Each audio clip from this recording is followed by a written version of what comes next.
Hey guys, welcome back to Vertice Models. Today we're going to be doing a painting tutorial on the Death Watch Veteran. This is just like a troop here, and I didn't put the backpack on him because I thought he looked a little cooler without the backpack showing the cape off. But for this color scheme, it's going to be a lot different from my usual stuff with the white overspray and then starting out basing and dry brushing. We're going to be doing basically undertones here using oak brown starting out. And so really what I'm focusing on here is, I got the paint really wet, thinned down, and I'm just focusing on like the darker spots on the model because we're going to be looking at where I want the light to hit the model and implementing that into our color scheme. So we're just using this really wet oak brown just to shade over the black primer.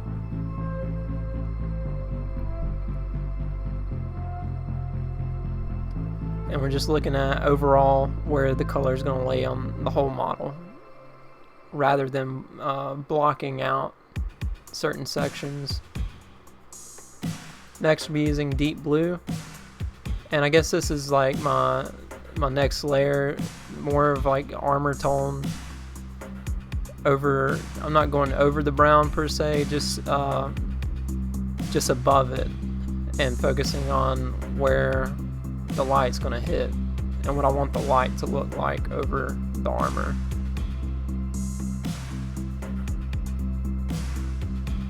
And this is really wet as well.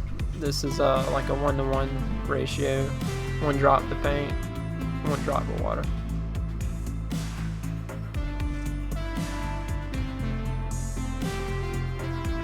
That's what we're looking like so far. And I'm wanting the light to hit over, over his shoulder there, down on his arm, and then that whole left side of his body there. Now we're just using angel green, and I'm putting this right above the blue. And so it goes from brown to blue to green, and I'm just creating that transition over all the armor.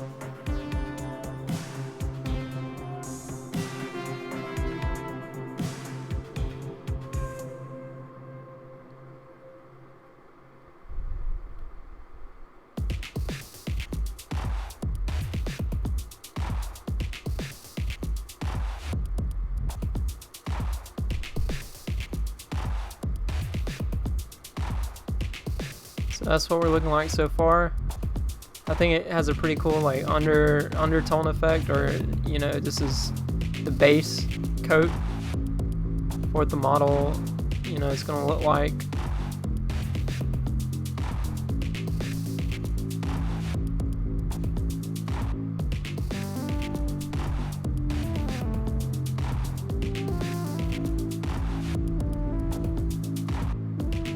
Next I'll be using uniform gray, and again I'm using this for multiple purposes because I don't use any metallic colors in this color scheme. I'm wanting to have it more of like a painterly style, and so I'm using it to create the sheen on his metallic arm, the Death Watch arm. And then I'm also using it as a highlight on everything else.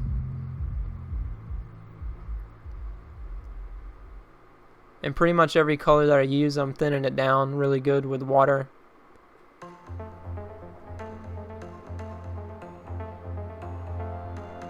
And I'm just hitting the top of his arm there where I want the light to catch. Hitting his hood, went all the way down the leg, the top of the knee pad, down the shin, the tip of the boot, and now I'm just working on the barrels and stuff on his gun, the scope, the edge of the pouches, where I want the focal point to be. I'll put more details.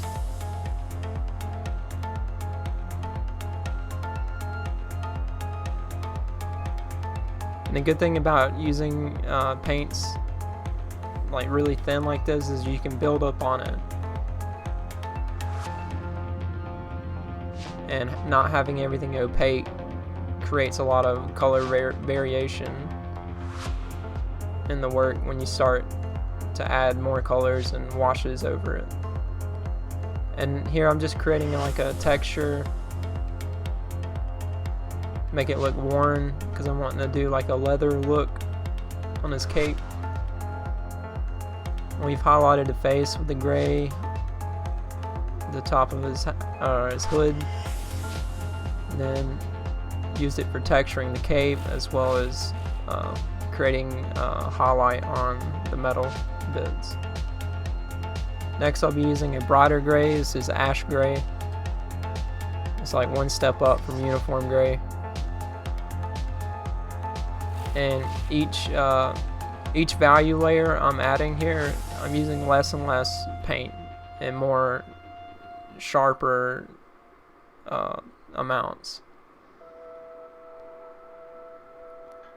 So just catching the edges of things where I think his armor would sheen from the direction of the light that I'm wanting to implement in the paint job. His nose, his upper lip, the tip of his hood.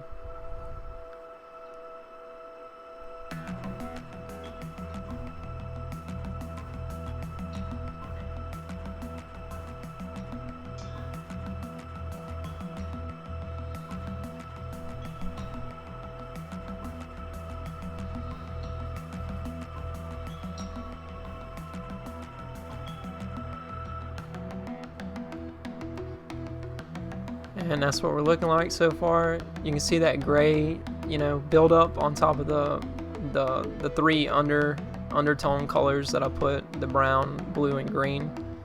It really has a cool effect when you start adding like the gray highlights to it.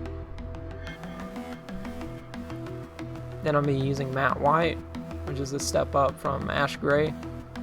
And again, I'm using even less paint on the model and mostly directing this towards like the sharpest highlights, as well as highlighting for creating a painted metallic with just acrylics.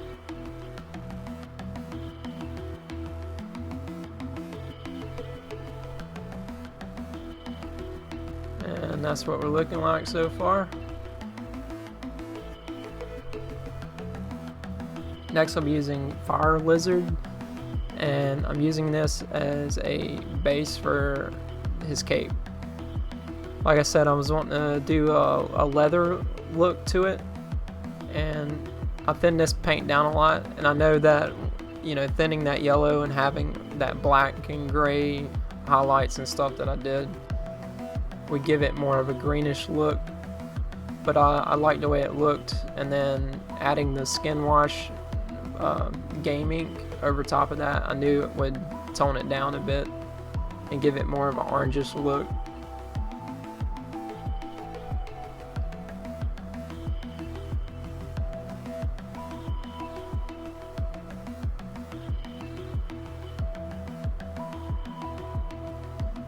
And the same with the ink, I thin it down with water as well whenever I apply it over anything as a wash.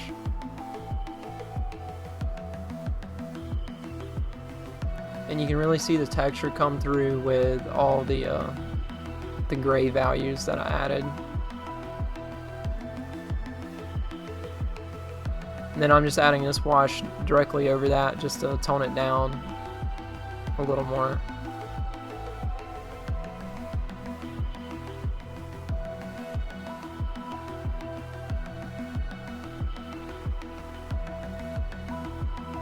Then I'm using elven flesh. I didn't want to use pure white because whenever you wash red, or you wash with a red over like a mostly white section, it'll come out a little pinkish.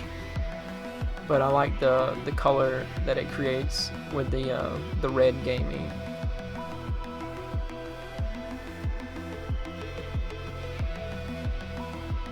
And I thin that down as well.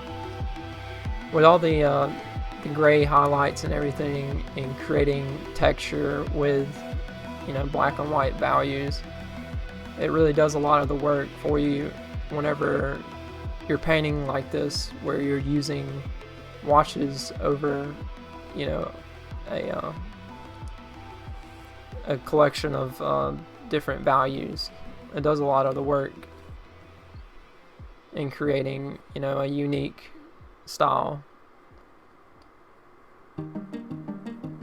So I'm just using tan flesh here and just highlighting all his emblems, the skulls, you know, the Death Watch logo.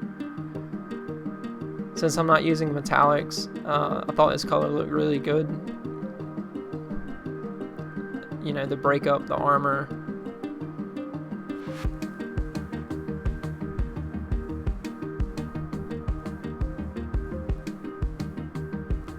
Then I'm just going back and using a green wash, that dark green wash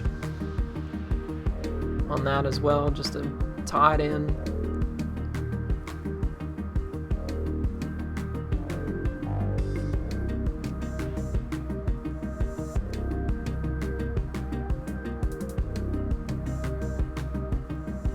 Next I'll be using strong tone, and I'm washing the barrel of the scope, sections of the gun.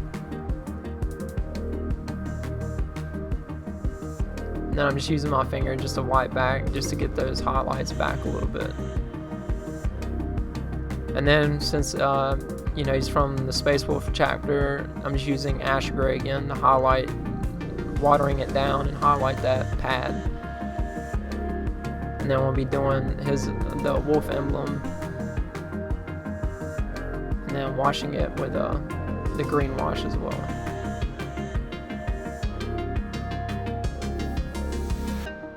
So next I'm going to be painting the face. So I'm using Warlock Purple and Alien Purple. And I just mix those up a little bit. And I figured this color would look good with everything else being so dark for the most part. And then I just did a little white mix highlight, and then washed the face with red tone. Now I'm just going back and popping those highlights again on the metallic pieces.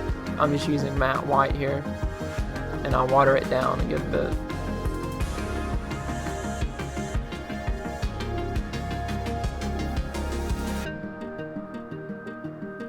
Next I'll be using Jungle Green, and I'm using this for the lens on his scope on his gun.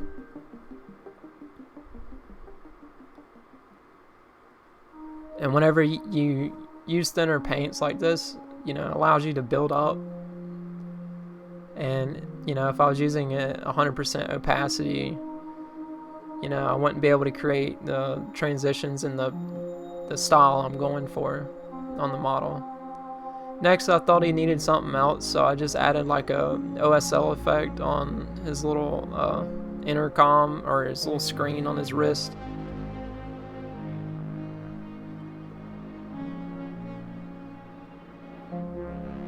So I'm just using that jungle green, and I went ahead and highlighted everything with some white. And then now I'm just using that in the airbrush, overspraying, you know, all the white highlights, because the airbrush will naturally create that fade.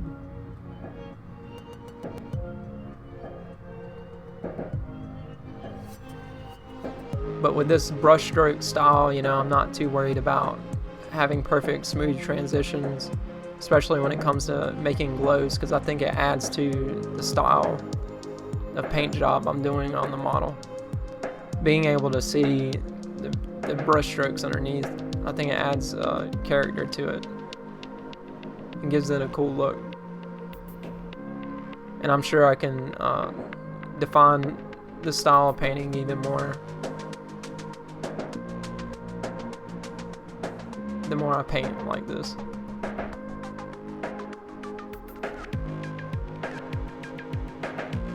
Now I'm just using the green wash again, just to wash over that, just to mute it out a bit. And that's what we're looking like. That's pretty much it.